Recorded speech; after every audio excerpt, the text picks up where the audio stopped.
이제 8장을 보겠습니다. 8장 이제 7장에서 첫 번째 모든 하수를 피로 변하게 하는 재앙을 내렸죠. 그래서 8장은 그래도 이제 바로가 보내지 않았습니다. 그래서 이제 8장은 두 번째, 그죠? 세 번째, 네 번째 표적이 8장에 나옵니다. 그러면 두 번째 표적은 개구리가 온 애굽에 다 덮어지게 하는 겁니다. 그죠? 그 다음에 이제 세 번째 표적은 지팡이로 이제 티끌을 치니까 이가 돼서 온 사람과 가축이 다 올랐어요. 여기서 이제 세 번째 표적부터는 이스라엘 요술사들도 따라 행하지 못하죠. 따라 행하집니다. 그 다음에 이제 네 번째 재앙은 파리 재앙입니다. 파리 재앙. 이 네 번째 표적부터는 이스라엘 백성에게는 임하지 않게 되는, 이제 구별되게 되는 걸 봅니다. 그죠? 그래서 22절 보니까 이스라엘 백성이 살고 있는 고센 땅을 구별해 재앙이 없게 하신다. 그렇게 말합니다. 자, 우리가 매번 표적을 보일 때마다 여호와가 누구신 줄 내가 알게 될 것이다. 바로 하나님이 누구신가를 알게 되는 표적이 하나입니다. 또 이제 우리가 이 기적을 행할 때 또 반복되는 말이 있는데 하나님께서 바로의 마음을 완악하게 하였다. 그렇죠? 완악하게 했다. 자, 여기서 이제 중요한 것이죠.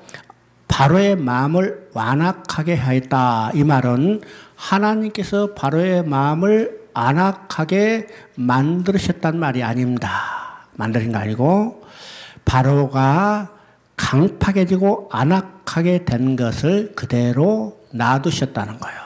놔두셨어. 그러니까 하나님이 능동적으로 바로의 마음을 완악하게 만든 게 아니라 바로가 마음이 강팍해지고 안악한 것을 하나님이 그냥 내버려 두셨다는 거예요. 네, 그렇죠? 그러면 지금 이 땅에 지금 여러 가지 악이 행하죠? 우리가 볼 때는 야, 저거 빨리 없었으면 좋겠다.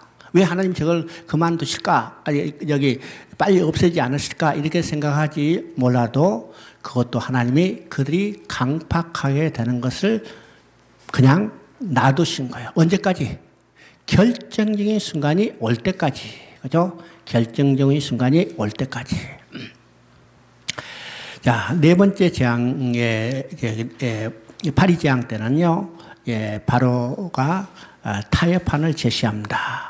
그 타협하는 것은요, 가지 말고 이 땅에서 제사를 드리라. 그죠? 이 땅에서 제사를 드리라. 그러면은 애굽을 떠나지 못하게 하는 거죠. 못하게 합니다. 그러면 제사는 드리지만은 바로의 통치하에 바로의 노예로 그대로 사는 겁니다. 그대로 사는 거. 떠나지 말라. 자, 바로 이제 모세가 거보자. 그 다음에 두 번째 타협안을 제시해요. 그러면 이 두 번째 타협안은 어떤 것일까? 광야에서 제사를 드릴 것이니 너무 멀리 가지 말라. 그죠? 지금 처음에는 떠나지 말고 여기서 제사를 드리라. 그게 거부하자. 그 두 번째는 너무 멀리 가지 말고, 그죠? 너무 멀리 가지 말고, 거기서 제사를 하라. 그러면 이 너무 멀리 가지 말라는 것은 떠나기는 떠나되 바로의 통치권 속에 그대로 묶여두려고 하는 겁니다. 묶여두는 거죠. 자기 지배권에 못하는 것을. 바로가 이제 이 두 번째 타협안을 받아들이자. 파리떼가 물러가게 됐어요. 파리가 물러갔죠. 바로는 마음이 또 안악해져서 어떻게 해요? 이스라엘 백성을 보내지 않았습니다. 그래서 이제 9장에 또 이제 다섯 번째, 여섯 번째, 일곱 번째 재앙이 나타나죠. 그러면 다섯 번째 재앙은 모든 생축에 심한 돌림병이 들게 하는데 이스라엘 백성에게는 비껴간다고 그렇습니다. 그죠? 그 다음에 여섯 번째 재앙은요. 이건 사람과 짐승의 악성 종기가 나 있어요. 그죠? 그런데 여기서도 바로의 마음이 안악해져서 이스라엘 백성을 보내지 않았다고 그랬습니다. 아까도 이야기했지만요. 재앙을 내릴 때도 바로의 마음이 완악해져서 그죠? 완악해져서 이스라엘 백성을 보내지 않았다. 이것은 하나님이 바로를 마음을 완악하게 하신 게 아니라 바로의 마음이 안악하게 되는 것을 그대로 방치해서 놔두셨다는 거예요. 아시는 거죠? 자, 7번째 재앙은요, 애국 전국에 불섞인 우박이 내리게 했습니다. 자, 여기도 이제 14절에 보니까 하나님은 이 재앙을 통해서 온 천하에 나 같은 자가 없음을 내가 알게 하리라. 그러니까 재앙을 내릴 때마다 하나님이 누구신가를 알게 하는 자기 계시라는 사실입니다. 그러면 오늘도 우리가 똑같죠. 지금 비가 엄청나게 오게 하는 것도 하나님이 누구신가를 알게 하는 하나님의 자기 계시라는 사실입니다. 코로나가 지금 만연해서 온 세계가 지금 아주 정상적인 활동을 하지 못하게 되는 것도 목적이 뭐요? 하나님의 누구신가를 알게 하는 하나님의 자기 계시요. 궁극적인 목적이 뭘까? 이런 것들을 통해서 하나님께서는 회개하고 돌아오게 하리라는 하나님의 마음입니다. 그죠? 마음이에요. 그럼 여기서도 지금 그런 하나님이 누구신가를 알게 하는 자기이실 뿐만 아니라 우리가 계시록에 가면 7인 7나팔 7의 대접이 나타나죠. 그 재앙도 목적이 뭘까? 회개하고 돌아오게 하시려는 하나님의 마음이라는 사실을 우리가 알아야 합니다. 그러면 이제 10장은 메뚜기 재앙과 그 다음에 9번째 흑암이죠. 흑암. 여기서 이제 메뚜기 재앙을 내릴 때 이제 바로가 타협안을 제시하는데 거기서 너희 장정만 가서 여호와를 섬기라. 다른 말은요, 부녀자와 어린아이들은 남겨두고 장정만 가서 섬기라고 그러죠. 잠깐만. 여기서 이제 중요한 것이 있습니다. 여러분요, 장정만 가고 어린아이와 부녀자들 남겨두면 이스라엘 백성의 정체성을 끊어지는 겁니다. 잘 알아야 합니다. 지금 장정만 가고 아이들을 남기면 그들은 애굽 백성에 동화될 수 있습니다. 동화될 수 있죠. 자, 그래서 모세를 통해서 이번 12장에 보면 하나님이 말씀하세요. 유월절을 지킬 때 이 유월절을 자자손손 계속해서 가르치고 지키라고 했습니다. 가르치셨죠? 그럼 나중에 장정만 가고 아이들을 만나면 그것을 가르칠 수 없죠. 가르칠 수 없습니다. 그 다음에 이제 8번째 재앙입니다. 9번째 재앙. 9번째 재앙은 이건 온 애굽의 땅에 흑암의 재앙이죠. 흑암의 재앙. 자, 이 흑암의 재앙이 내는데 바로가 4번째 타협안을 말해요. 그죠? 4번째 타협안을 할 때 어린 것들도 함께 가서 여호와를 섬기되 조건이 뭐요? 너희 양가소는 머물러 두라. 이제는 재산을 볼모로 남겨두려는 계략입니다. 그러면 재산을 볼모로 남겨두면 그들은 떠났다가 어떻게 해요? 돌아와요. 떠났다 돌아와. 그러니까 아주 교묘한 것이죠. 자, 우리 인간의 가장 약한 부분이 뭘까? 재물입니다. 재물이요. 그래서 예수님도 말씀하시죠. 하나님과 재물 둘 중에 어느 것이 너희 뜻이냐? 그죠? 둘 다 섬길 수 없다는 거예요. 반드시 하나님밖에 섬길 수 없기 때문에 어느 것이 너희 뜻이냐? 그러니까 지금 이스라엘 백성도 재물을 남겨두고서 하면 반드시 언젠가는 돌아올 거라요. 바로 이제 이 마지막 타협안입니다. 우리 이제 이 8장과 10장에서 이 사이에 나타난 이 타협안을 우리가 정리해 보면 이제 8장 25절에는 이 땅에서 하나님께 제사를 드리라. 만약 제사를 드린다면 그 땅에서 제사를 드린다면 사단은 말리지 않을 거예요. 그죠? 결국 그의 통치하에 있기 때문에 너무 멀리 가서 가지 말고 가까운 곳에서 제사를 드리라. 이것을 받아들인다면 사단도 내가 좀 도와줄까? 그래 용납하고 할 겁니다. 그런데 그것도 이 타협안을 받아들인다 하더라도 한다면 결국은요, 그들은 이 바로의 통치권에서 벗어나지 못하는 거죠. 못하는 겁니다. 그 다음에 10장 11절에 나온 것처럼 너희 장정만 가서 섬기라. 아, 좋습니다. 우리 장정만 가서 섬길 때 사단은 참 속으로 기뻐하며 웃을 겁니다. 그래, 맞다, 맞아. 그죠? 네 번째, 다윗은 양과 소를 머물러 두고 갈지라. 야, 그러겠어요. 양과 소는요. 바울은 기뻐할 겁니다. 왜 기뻐해요? 반드시 돌아오게 될 거기 때문에. 그죠? 지금 이스라엘 백성이 애굽에 나왔어요. 애굽에서 나왔죠? 민수기 13장, 14장을 보면 그들이 어떻게 해요? 그들이 어떻게 해요? 우리 다시 애굽으로 돌아가자. 애굽으로 돌아가야 됩니다. 오늘 우리가 예수 믿고 구원받았다 하지만은 지금 이런 타협안에 서명한 사람들이 적지 않죠? 이런 타협안에 서명한 사람이 적지 않아. 특별히 마지막에 소와 양은 남겨두고 가라. 그 타협안에 사인한 사람들이 정말 적지 않다는 사실을 보게 돼요. 물질 때문에 시험 걸어서 많이 넘어지는 사람들, 그죠? 아니, 처음부터 예수를 믿는 목적이 얼마나 잘 먹고 잘 살게 할까? 이것이 목적이 돼서 예수 믿고 교회에 나온 사람들도 많다는 사실입니다. 그러나 그들이 신앙생활이 연륜은 깊었지만은 그 생각은 아직도 버리지 못하고 아직도 똑같은 신앙생활에 머물러 있는 것을 우리가 보게 되죠. 그렇습니다.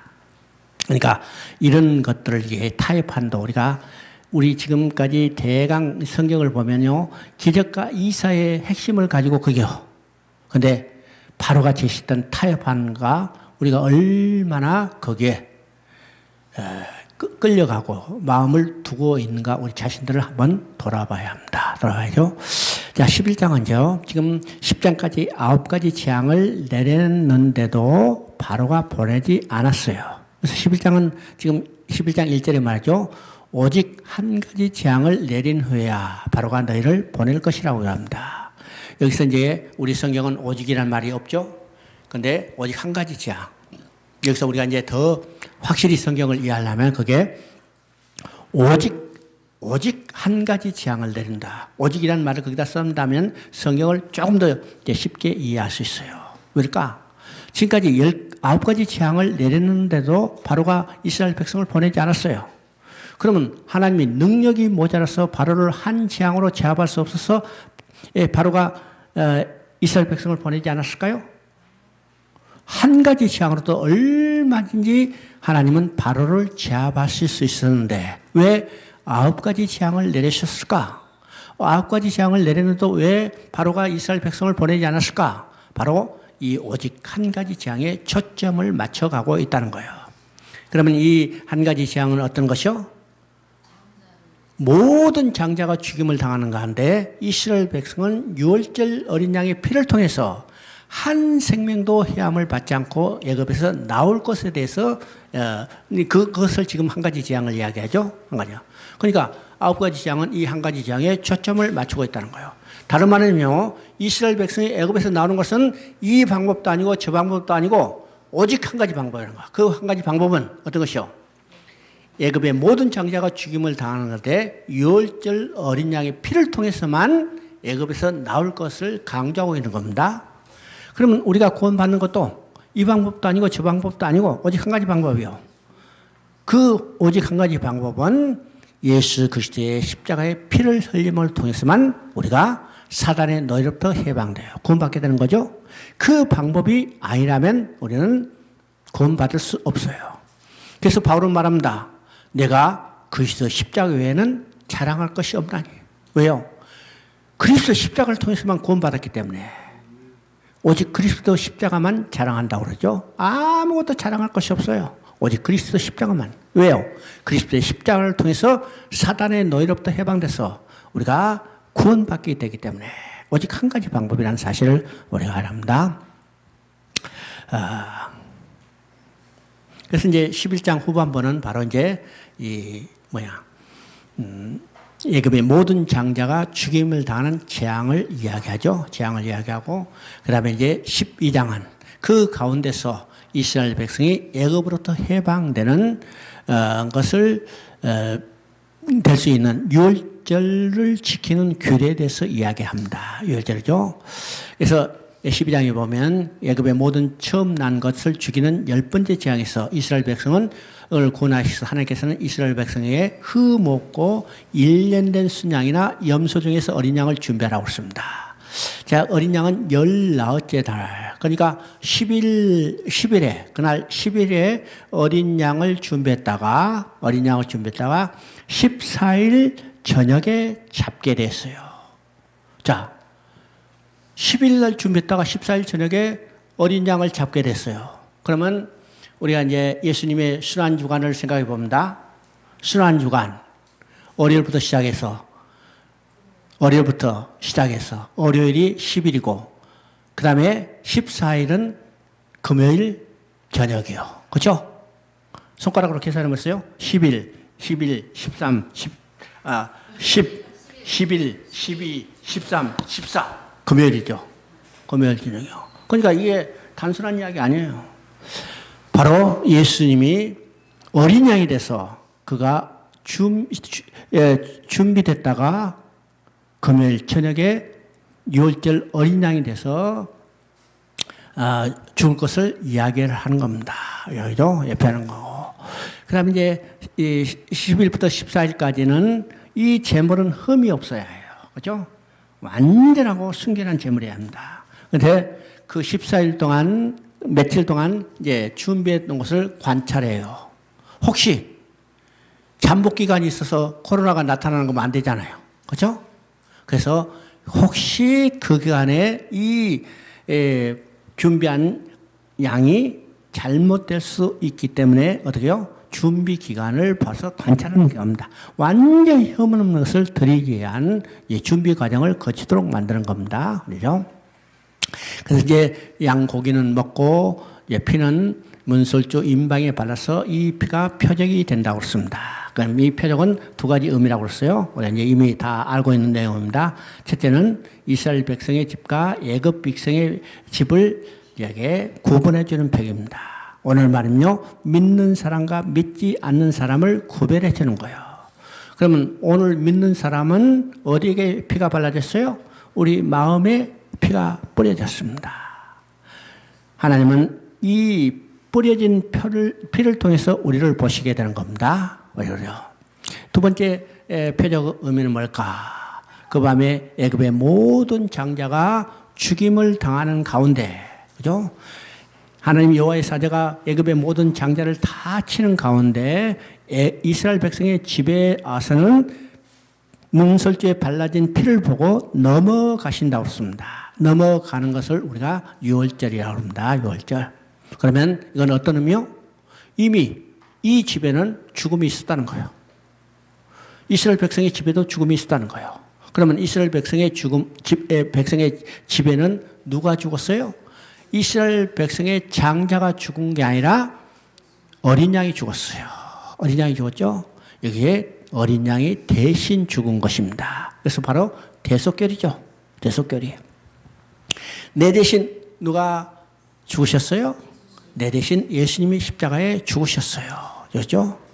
자, 이 대속결은 이미 창세기 22장에서 나타났어요. 창세기 22장에서. 그죠?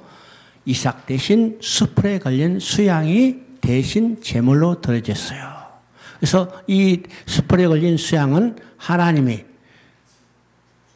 받으실 하나님이 준비하신 제물이었어요. 이게 여호와 이레라고 하죠. 그러면 예수님은 하나님이 받으실 하나님이 친히 준비한 제물입니다. 제물이요. 그래서 예수님은 하나님이 친히 준비하셔서 나를 대신해서 십자가에 못 박혀 죽으시는 겁니다. 알죠?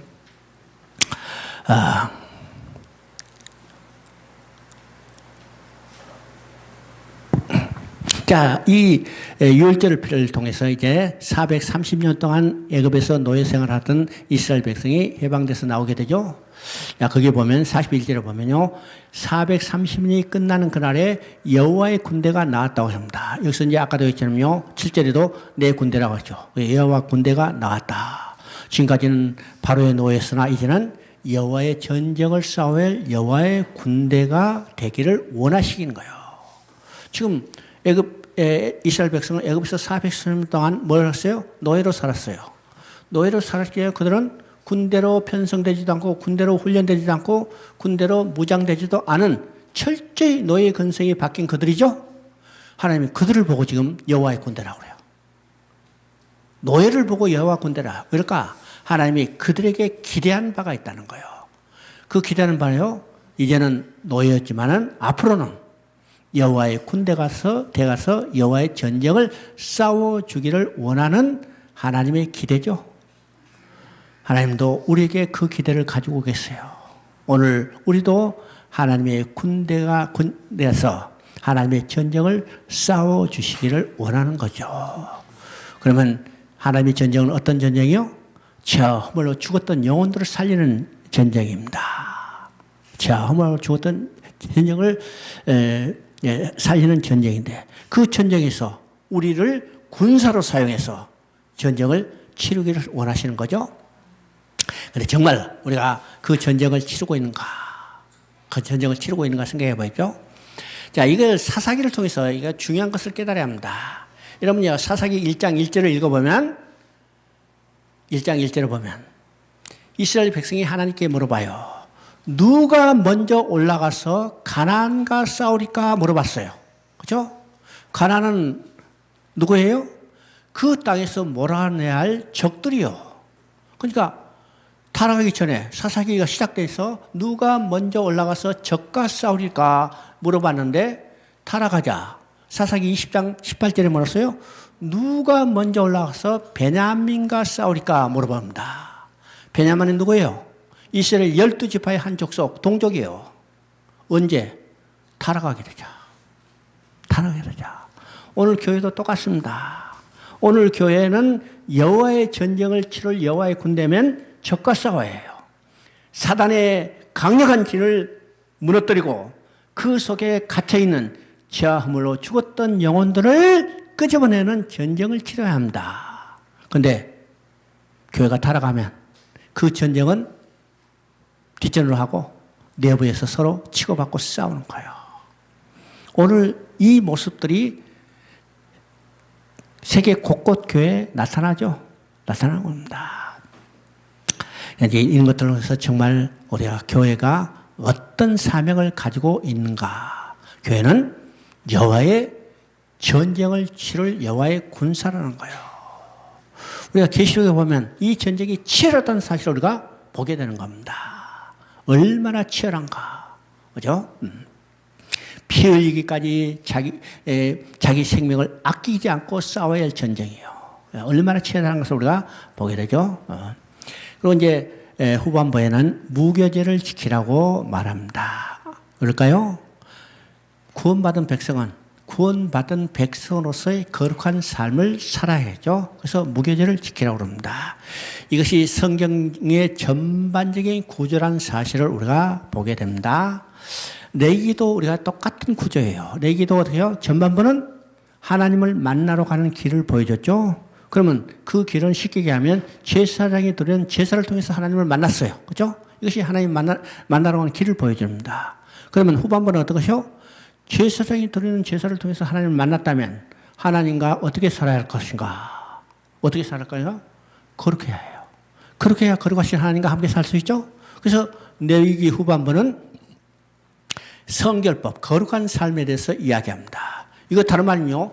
유월절을 지키고 무교제를 지키라는 것과 마찬가지입니다. 유월절은 구원받았어요.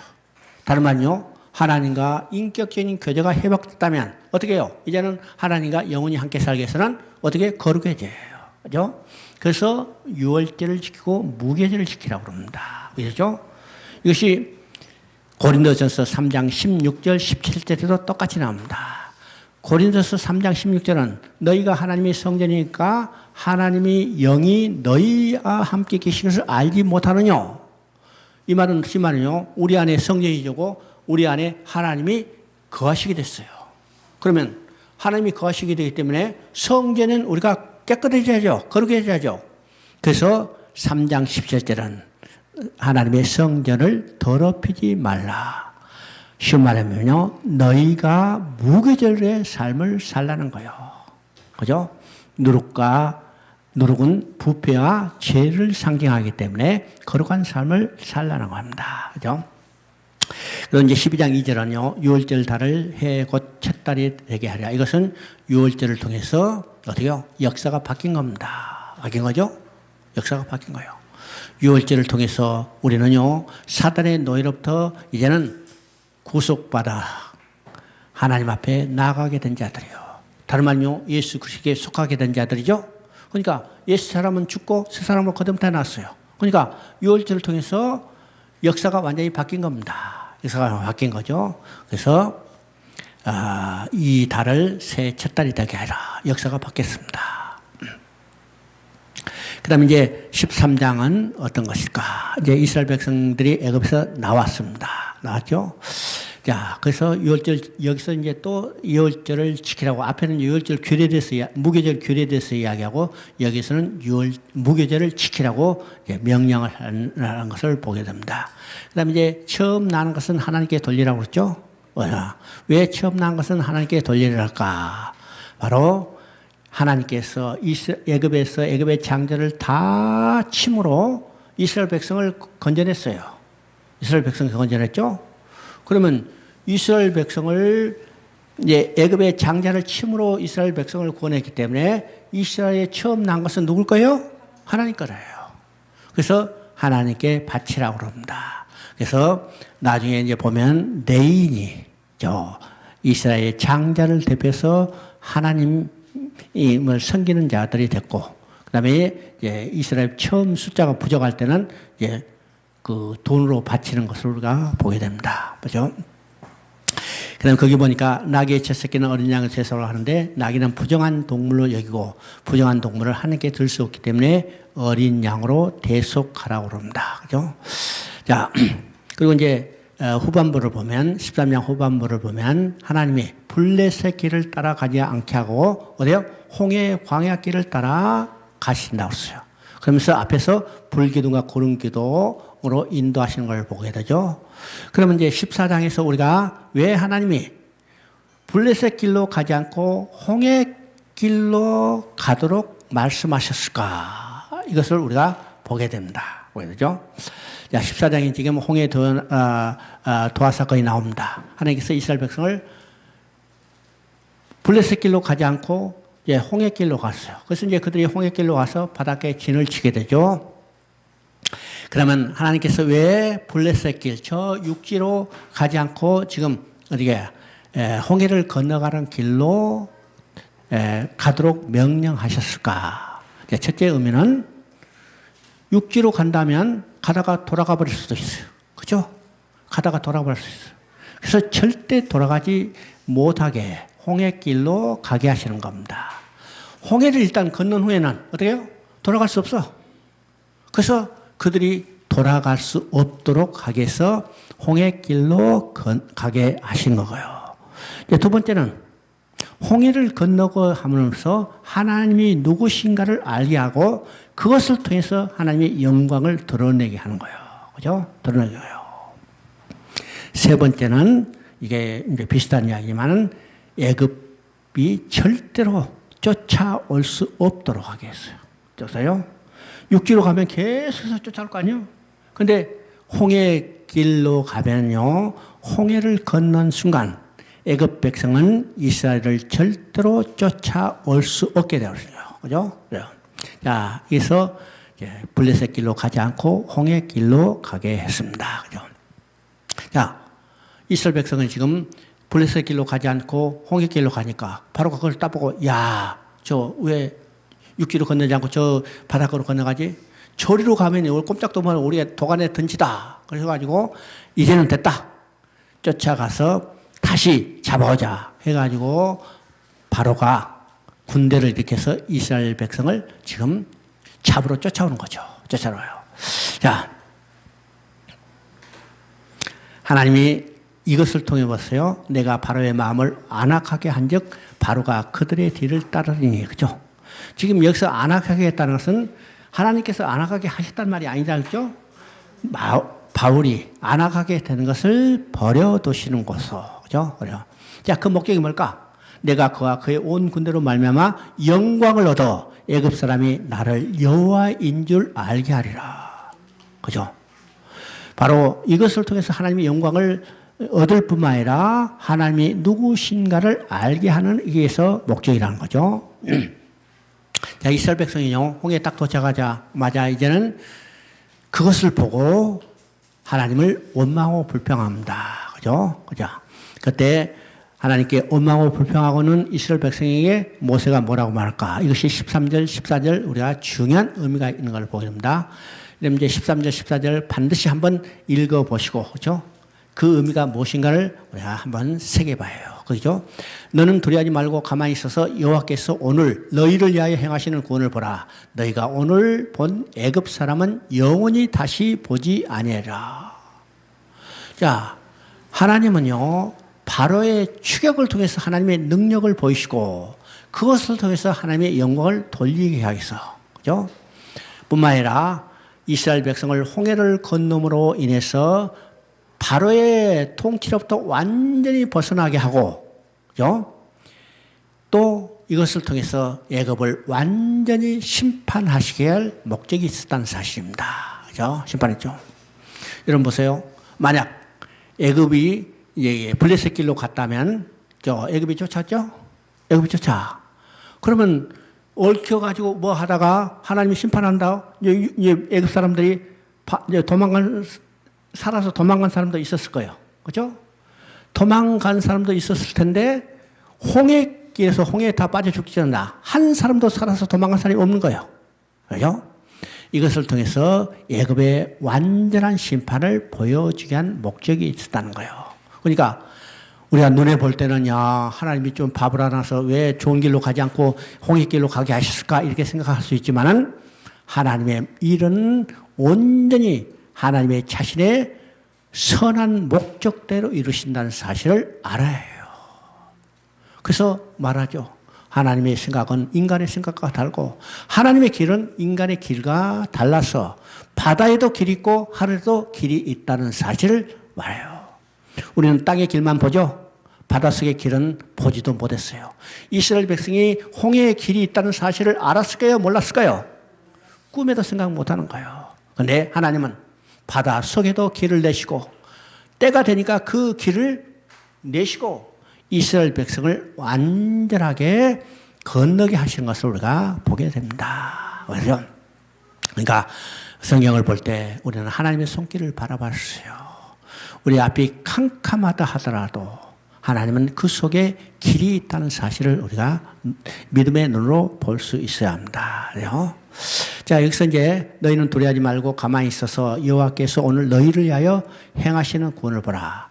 너희가 오늘 본 애굽 사람은 영원히 다시 보지 못하리라. 여기서 중요한 말이 있죠. 너희는 가만히 있어서 여호와께서 너희를 위하여 행하시는 일을 보라. 가만히 있어서 이 말은 어떡해요? 인간은 무엇인가 하려고 애를 쓰고 힘쓰지만은 너희가 해봤자 아무것도 아니라는 거예요. 너희가 무슨 일을 할 수 있겠느냐 이게요. 지금 이스라엘 백성 홍해에 딱 도착하자마자 홍해를 바라보는 순간에 그들은 어떤 생각이요? 죽었구나. 그죠? 살 길을 찾아서 뒤를 돌아보니까 그것도 또 순간에 죽었구나. 앞을 봐도 뒤를 봐도 죽을 수밖에 없는 완전히 절망의 순간이죠. 인간은 아무것도 할 수 없어요. 여러분 보세요. 지금 홍해를 건너기 위해서 배를 만들어 건너겠어요? 아니면 물을 퍼서 여기 육지를 만들겠어요? 인간이 아무것도 할 수 없어요. 뒤를 보니 지금 중부장하고 쫓아오는 애국 군대를 보고 지금 칼을 만들어서 싸우겠어요? 창을 만들어서 싸우겠어요? 아무것도 할 수 없어요. 아무것도 할 수 없죠. 그런데 가만히 서서 보라. 여호와께서 오늘 너희를 위하여 행하시는 구원의 행사를 보라. 그죠? 이것이 로마서 8장 28절에 바울의 고백과 같습니다. 하나님을 사랑하는 자, 그 뜻대로 부르심을 입은 자들인 것은 모든 것을 합력하여 선을 이루시니라. 그렇죠? 선을 이루신다는 것은 하나님이 보시기에 좋은 것으로 만들어가는 거예요. 우리는요, 우리가 원하는 거, 우리가 좋아하는 거, 우리에게 유익되는 것이 이루어지기를 원하죠. 이것이 인간의 생각이에요. 그런데 하나님은 하나님이 보시기에 좋은 것으로 만들어가는데 여기서 합력한다는 말이 있죠. 이건 협력하는 말과는 전혀 의미가 다릅니다. 우리는요, 도와서 일한다. 이게 협력이죠. 여러분이 하나님이 하신 일에 인간이 도울 수 있는 일이 있어요? 어? 엄마가 지금 여기 한참 바빠서 죽겠는데 꼬마가 와가지고 야 엄마 뭐 도와줄까? 그러면 엄마가 뭐라요? 야 걸치지가 들어가. 그죠? 인간이 할 수 있는 일이 아무 없어요. 그래요. 그러면 인간이 할 수 있는 일은 뭘까요? 하나님의 뜻대로 선한 일을 어떻게 이루어 가실 건가 믿음의 눈으로 바라보는 겁니다. 바라보는 거. 이것이 합력이요. 합력이요. 어떤 사람 설교할 때 이 합력을 참 물리적인 법칙을 이용해서 설명해요. 물리학의 힘의 법칙은 두 가지죠. 벡터와 스펙타죠. 자, 스펙타는 물이 힘을 합하는 겁니다. 하나하나 보태기는 둘이죠. 이게 스펙타예요. 근데 벡터는요, 이것이 상승하는 거예요. 하나 보태기 하나면 둘로 나타나는 게 아니라 5, 10로 나타날 수 있는 힘이죠. 운동력이 가해지만 놀라운 가속도가 붙으면 놀라운 힘이 나타나는 겁니다. 이게 벡터인데 이게 설명이에요. 그건 아니요.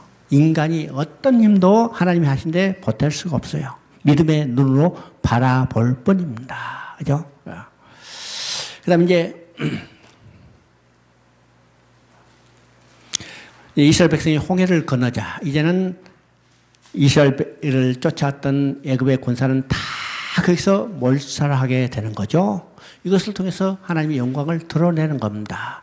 이것을 통해서 하나님이 누구신가를 알게 하는 하나님이 자기 계시다는 사실을 우리가 보게 되죠. 그리고 이제 이스라엘 백성이 홍해를 건너가자 이제는 바로의 통치권으로부터 완전히 벗어나게 됐어요. 그래서 성경은 말합니다. 이제는 홍해를 건넌 자, 이제는 모세에 속하게 됐다고 그러죠. 모세에 속하게 된다. 그런데 우리가 이제 구원받게 되자 우리는 사단의 통치권으로부터 이제는 누구의 통치권을 옮겨졌어요? 예수에 속하여. 예수에 속하여. 예수 그리스도의 통치에 완전히 속하게 되는 것을 우리가 보게 됩니다. 우리는 사단의 통치로부터 완전히 벗어나서 예수 그리스도에 속한 자가 돼서 이제는 하나님이 백성이 된 것입니다. 백성이 된 거죠. 자, 여러분요, 우리는 이 세상에 여러 가지 환난을 겪고 때로는 심지어 우리가 죄에 빠질 망정 우리는 사단의 통치 아래 있지 않다는 사실을 우리는 확실히 알아야 합니다. 그렇죠? 사단의 통치 아래 있지 않아요. 사단의 통치로부터 완전히 벗어났다는 사실을 우리가 확신해야 합니다. 확신하죠. 자, 15장은요, 홍해를 건넌 후에 지금 건넌 홍해를 바라보고 지금 찬양하는 거죠. 이것을 모세의 노래라고 합니다. 모세의 노래죠. 이 핵심은 어떤 것일까? 자, 찬양의 핵심은 크신 권능으로 영광을 나타내셔서 원수를 보시고 처소로 삼으시고 성소를 지으셨다는 겁니다. 여기서 핵심이 있어요. 처소를 지으시고 그 처소가 어떤 것인가? 성소라는 거예요. 그러면 이 성소의 성경에서 성소의 의미는 뭐라고 써요? 하나님과 백성이 함께 사는 곳으로 곳을 성소라고 그러죠. 이는 하나님을 모시고 하나님과 함께 사는 게 됐다는 거예요. 됐다는 거죠. 이것이 찬양의 핵심입니다. 구원받을 백성이 하나님의 계실 성소고 하나님은 그들과 영원히 함께 계신다는 거죠. 그래서 오늘 구원받은 우리들이 하나님의 계실 성전이 됐어요. 성전이 됐죠. 성전이 됐기 때문에 하나님은 우리와 영원히 함께 계실 것입니다. 계실 거죠. 이것보다 더 큰 영광은 없죠. 우리 에베소를 통해서 교회가 어떤 것인가를 배웠어요. 교회는 그리스도의 충만으로 충만할 뿐만 아니라 그 충만하기 때문에 하나님의 영광이 가득한 존재. 누가요?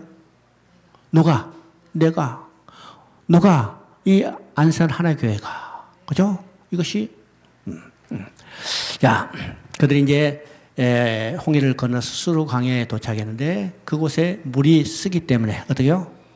원망해요. 그때 하나님이 나뭇가지를 던져서 물을 달게 했어. 하나님이 나는 치료하는 하나님, 여호와 라파 그러죠? 치료하는 하나님. 이게 신유를 이제 은사로 강하게 말하는 사람들은 이 말을 많이 쓰죠. 치료하는 하나님. 근데 여기서는요, 육신의 병만 치료하시는 하나님을 이야기하는 게 아닙니다. 육신의 병만 치료하시는 하나님이라면 이 땅에 병원을 만들어야죠. 그죠? 병원을 만들어요. 근데 육신을 치료하시는 하나님이라 인간의 전체를 다 치료하시는 하나님이요. 그죠? 영과 육과 이 전체를 다 치료하신 하나님. 이게 여호와 라파, 나는 치료하신 하나님이라. 인간의 문제뿐만 아니라 인간의 문제를 치료하시므로 우주를 치료하신 하나님이요. 그죠? 우주를 치료하신 하나님. 자, 지금 이 자연도 병들어 있죠? 자연도 병들어 있어요. 지금 이 장마가 계속되고 홍수가 그냥 이렇게 극심하게 되는 것도 뭐 때문에요? 환경이 파괴됐기 때문입니다. 환경이 파괴됐기 때문에요. 지금 이제 학자들이 여러 가지로 지금 이번에 비가 갑자기 동해안 쪽에 임하고 동해안이 최근에요 환경으로 여러 가지 이 자연재해가 많이 나타난 것을 보게 됩니다. 겨울에는 산불도 많이 나와. 그다음에 여기 여기 홍수도 많이 나요. 어떤 사람은 이야기해요. 자, 도로를 건설하는 산자락을 다 잘랐기 때문에 이게 환경의 급격한 변화가 일어났다. 그 말이 우리가 논리적으로는 많은 의미가 있는 것 같아요.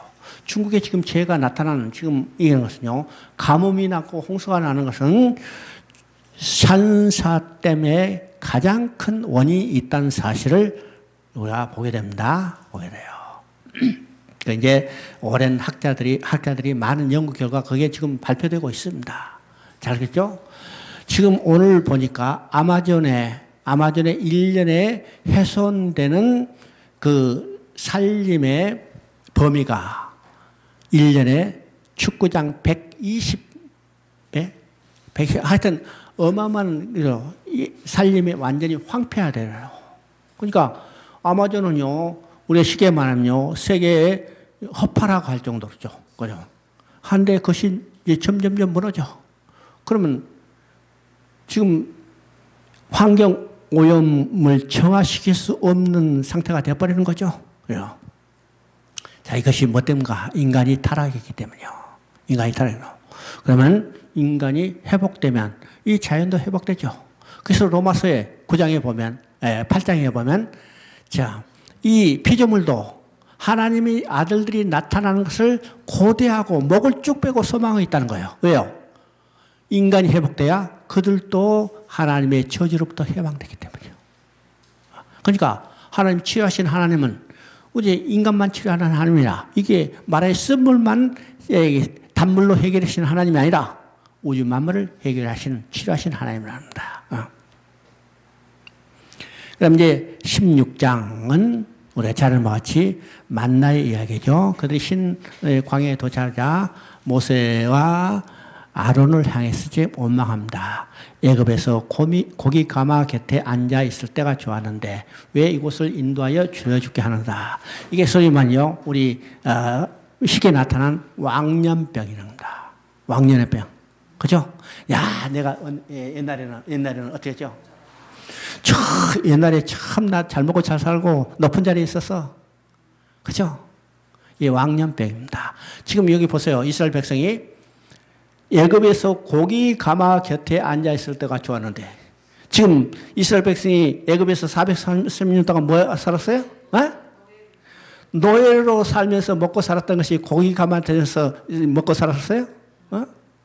고기 가마 곁에 있을 때 좋았을 때 좋았다고 했으니까 혹시 고기 삶은 냄새 맡고 살았는지도 몰라요. 그죠? 근데 이게 왕년병입니다. 왕년병이요. 이스라엘 백성이 오만하고 불평한 건 참, 이제, 맞아. 민수기 가면 또 그 기가 막히네요. 우리가 애굽에 있을 때 양파, 부추와 파, 수박과 오이를 먹었던 참, 이 화판으로 살고 있는 거 어디겠죠? 왜요? 이곳으로 인도하여 우리를 줄여 죽게 하는가. 오만 불평합니다. 이건 그들을 애굽에서 건져내시고 그들을 인도하시는 하나님께 대한 오만의 불평이죠. 실제로 모세와 아론에 대한 원망불평이 아니에요. 왜요? 그들을 지금 인도하시는 분은 누구예요? 하나님 자신이요. 그들을 애굽에서 건져내시고 불기둥과 구름기둥으로 인도하시는 분은 하나님이기 때문에 모세에게 원망하는 것은 곧 하나님께 대한 불평입니다. 그런데 하나님은 원망하고 불평한 그들에게도 약속했어요. 내가 만나와 메추라기를 보내겠다. 이것은 하나님께서 그 백성을 애굽에서 노예로부터 건져내시는 구속으로 끝이 아니라 근본적으로 어떤 거요? 은혜로 그들을 인도해서 약속의 땅으로 그들을 데려가시겠다는 거예요. 하나님의 계획과 목적은 그들이 원망하고 불평함에도 불구하고 그들을 이루어지는 걸 보죠. 여러분입니다. 그래서 그들에게 만나를 내려주신 겁니다. 왜일까요? 이제 약속대로 그들을 애굽의 이스라엘 하나님 백성으로 만드셔서 약속의 땅으로 인도하게 해서 이러죠. 만약 거기서 다 굶어 죽게 만들었다면 어떻게 해요? 그건 하나님이 아니죠. 하나님이 아니에요. 그것을 본 다른 사람들이 얼마나 하나님에 대해서 어떻게 해요? 실망했을까. 그죠? 야, 건져냈더니 결국 거기서 강에서 굶어 죽게 만들었구나. 하나님께 대한 신뢰가 가지 않죠? 그런데 하나님은 비록 그들이 원망하고 불평한다 하더라도 그들이 하나님이 되셨기 때문에 하나님이 그들을 책임져 주신다는 사실을 우리가 보게 됩니다. 자, 여기서 이제 만나를 거두는 규정을 두 개를 이야기해요. 그죠? 만나를 거두는 규정을 두 개 하는데 첫째는 어떤 것이요? 만나를 하루 거둔 것을 뒷날까지 남겨두지 말라고 그랬습니다. 남겨두지 말라. 만약 남겨두면 벌레가 먹어서 다 못 먹게 되니까 남겨두지 말라. 이것이 첫 번째예요. 두 번째는 엿새 날까지는 거두고, 그죠? 엿새 날에는 이틀 것 같이 줄 테니까 제7일에는 안식일인즉 거두러 가지 말라고 그랬습니다. 말라고 그랬죠. 자, 그런데 남겨둔 사람이 있었어요. 그죠? 남겨둔 사람이 있었어. 그런데 남겨뒀더니 어떻게 해요? 아침에 본즉 다 벌레가 먹었어요. 알죠? 자, 우리가 남겨뒀다 하면 참 지혜로운 것 같죠? 남겨뒀다 하면 지혜로운 것 같지만은 남겨둔 것이 왜 남겨뒀을까요? 왜 남겨뒀을까요? 내일 혹시 안 내리면 어떻게지? 내일 혹시 안 주면 어떠지? 그죠? 그것 때문에 남겨두는 거예요. 이것은 근본적으로 하나님의 약속을 믿지 못하는 겁니다. 믿지 못하는 거죠. 또 두 번째는 엿새 날 2배 줄 테니까 7일은 거두고 가지 말라. 그래서 또 7일 날 내려올 줄 알고 가봤더니 아무것도 거두지 못했어요. 그러면 7일은 어떤 날이요? 하나님의 안식일이요. 이 안식일은 세상의 모든 것을 내려놓고, 그렇죠? 내려놓고 오직 하나님과 함께 기뻐하며 즐거운 삶을 누리도록 하는 겁니다. 물론 모든 날들이 하나님과 함께 기뻐하며 즐거운 삶을 누리지만은 그래도 엿새는 우리의 생존을 위해서 수고하고 하죠. 그러나 그렇더라 하더라도 7째 날은 온전히 모든 너희 생업을 위한 것을 다 내려두고 하나님께 온전히 예배 드리는 삶을 살라. 여기서 7일 때는 하나님이 거두러 가지 말라고 그랬어요. 안식일을 지키라고 그랬어요. 그런데 하나님의 말씀을 믿지 못하는 사람은 7일째로 거두러 갔지만은 얻지 못한 겁니다. 얻지 못하죠. 자, 이것에 대해서 이제 많은 논란이 있지만은, 자, 이것이 근본적인 의미가 무엇일까? 우리가 이제 주일날 예배 드리지 못할 사람도 있어요. 그죠? 예배 드리지 못할 사람. 이건 이제 우리 많이 생각합니다. 야, 그냥 예배랑, 그냥 문자적으로 예배, 여기 여기 주일날 예배 드리는 게 아니고 예배 드리지 못할 사람이 있죠? 어떤 사람이요? 군인들은 전쟁을 하면 예배 드리지 못해. 또 의사들은 또 예배 드리지 못할 사람들, 생명과 안전을 책임지고 있는 사람은 주일날 꼭 함께 모여서 예배 드리지 못할 경우가 있습니다. 알죠? 그러나 자기 생업을 위한 것은 그만두고 하나님 앞에 예배 드려야 해요. 하나님 생업을 위해서. 그러니까 이런 것들을 좀 우리가 융통성 있게 생각을 해야 합니다. 다 아무것도 하지 말고 예배드려. 군인들이 다 전방에서 총 놔두고 와서 예배드린다면 어떻게 해요? 안 되죠. 지금 죽어가는 사람은 생명을 구해야 하는데 의사가 여기 손 놓고 예배드려 한다면 이게 생명 죽기잖아요. 그죠? 예수님도 안식일에 38년 된 병자를 고쳐줬어요. 그죠? 그러니까 이런 것들을 우리가 성경적인 의미에서 어떤 것인가를 생각해 봐야 합니다. 그 다음에 17장은 이제, 물사건이죠. 자, 르비딤에 도착하자 물이 없자 하나님은 반석을 쳐서 물을 내게 했습니다. 반석을 쳐서 물이 나게 함으로 백성들과 생축이 먹고 마셨어요. 그죠? 그럼 반석을 쳐서 물이 쏟아져서 생축이 먹고 마시고 사람들이 먹고 마셨다 하면은 이게 신학적으로 중요한 의미죠. 예수님이 치심을 당함으로 그의 허리에서 쏟은 물과 피가 우리의 지하 허물을 씻어주는 구원의 물이 된 겁니다. 물이 된 거죠. 두 번째 의미는 무엇일까? 두 번째 의미는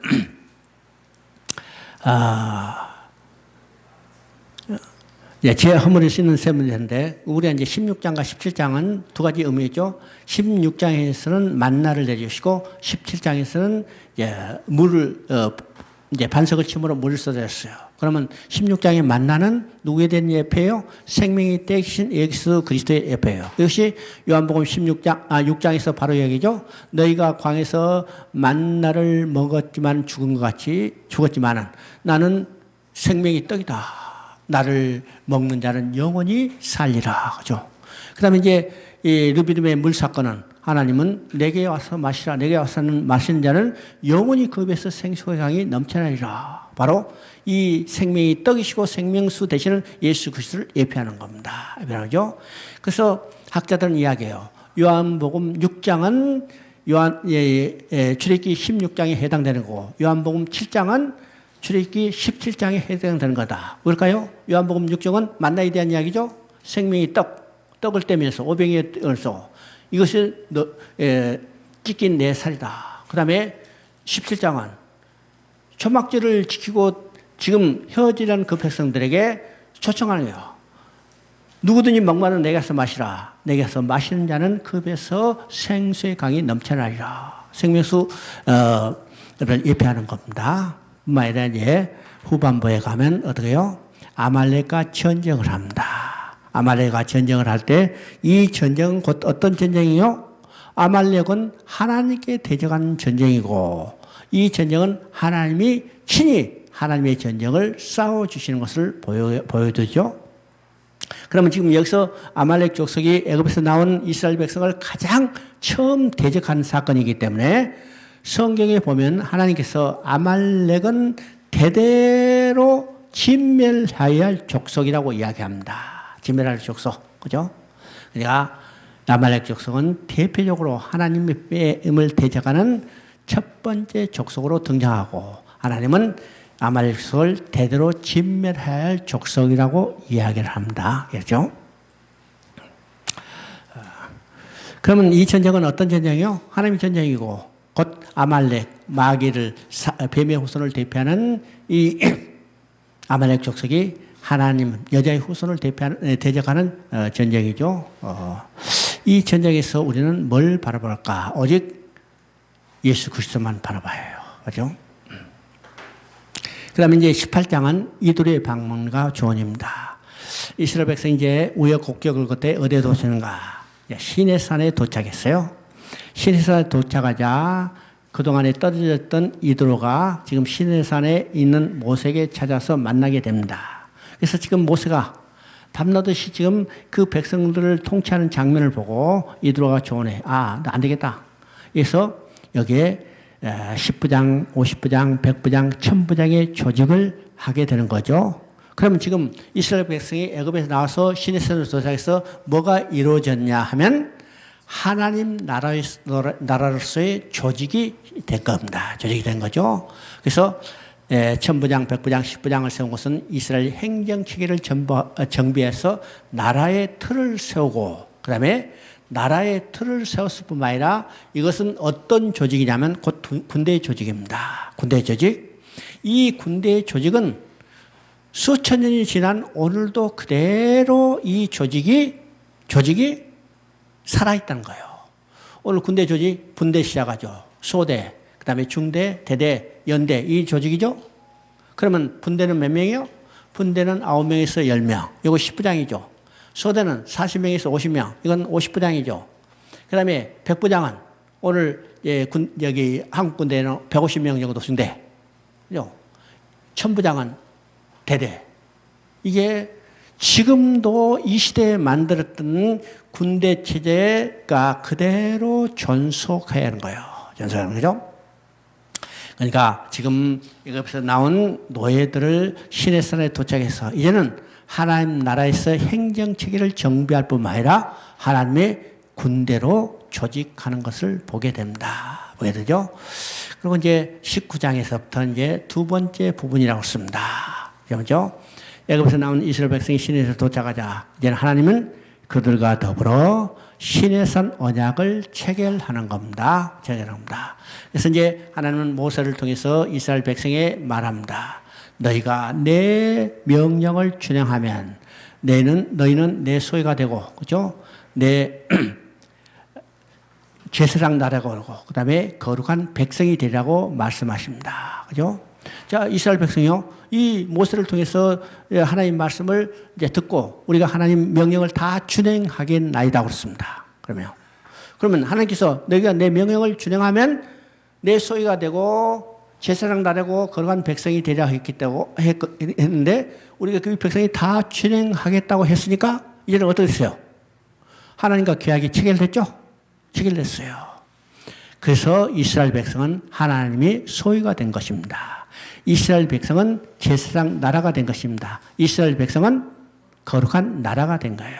다른 거죠? 그러면 내 소유가 된다는 것은 어떤 의미일까? 이건 창조의 원리에 따른 소유가 아닙니다. 창조 원리는 세계가 모두 하나님의 소유예요. 그런데 여기서 지금 애굽에서 건져낸 이스라엘 백성을 내 소유라 하는 것은 이건 창조의 원리에 의한 소유가 아니라 구속의 원리에 의한 소유입니다. 그러면 구속의 원리는 어떠게요? 값 주고 샀어요.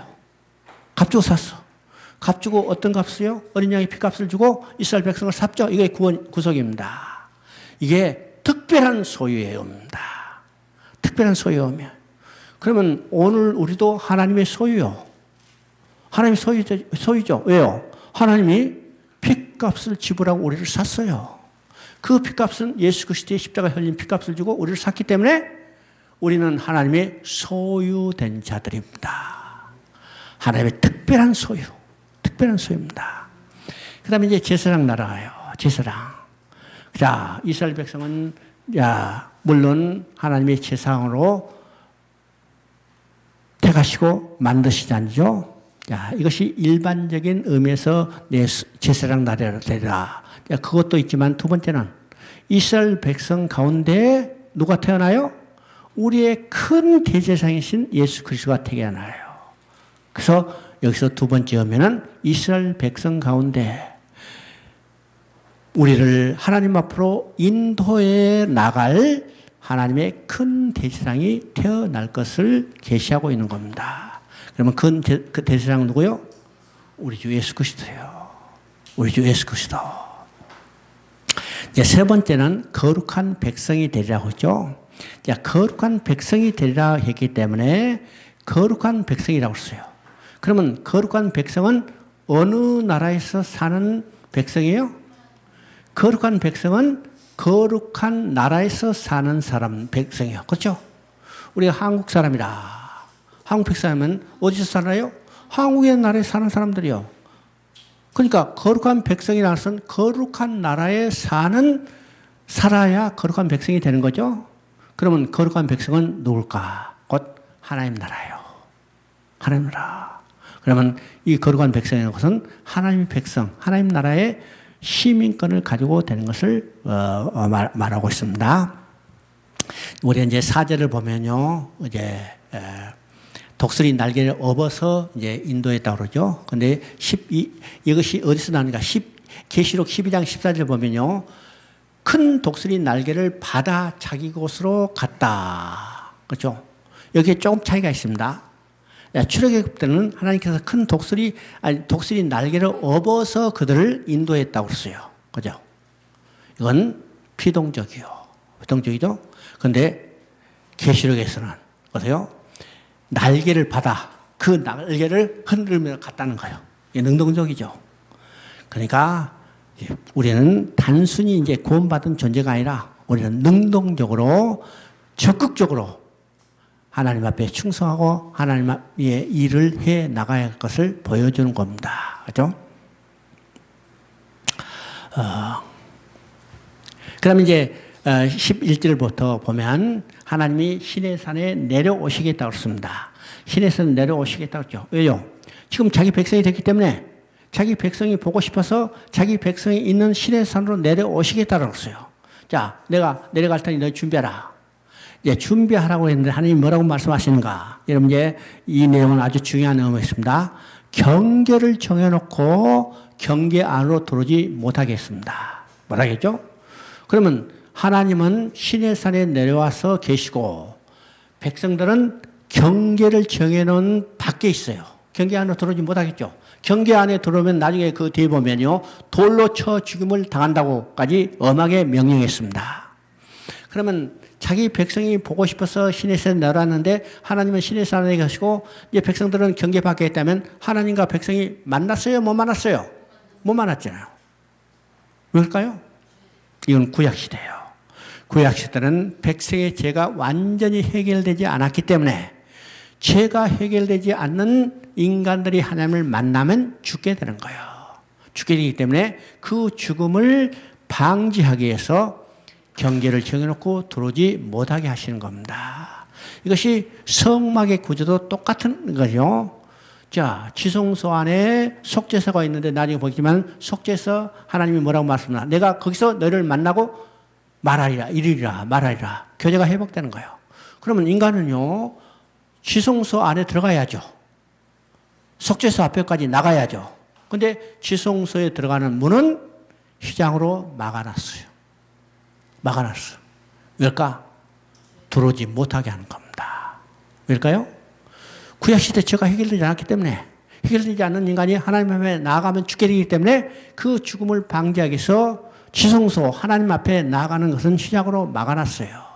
언제 이게 열렸어요? 예수님이 십자가에서 다 이루라고 선언할 때 휘장이 찢어지고 하나님 앞에 나아갈 길이 열렸다는 거예요. 이거는 구약의 제사로는 하나님께 나아갈 길이 열리지 않았다는 거예요. 그것은 그림자로만 보여주고 이게 참 것은 예수 그리스도가 십자가에 들린 제사로만 하나님 앞에 나아갈 수 있다는 것을 보여주는 겁니다. 이것이 출애굽기 19장에서 중요한 핵심적인 내용입니다. 자, 오전은 여기까지 하십시다.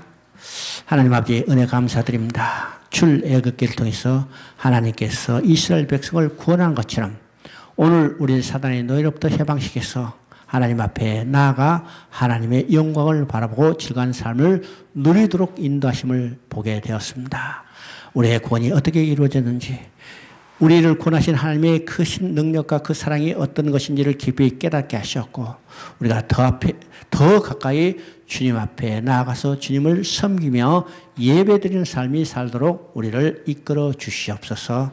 오전 시간도 주님께서 우리의 심령을 주장해 주시고 들을 수 있는 길을 열어주시고 우리 심령에 하나님의 말씀을 깨우쳐 주시고 감사드리오며 이 모든 말씀 우리 주 예수 그리스도 이름으로 기도드리옵나이다. 아멘.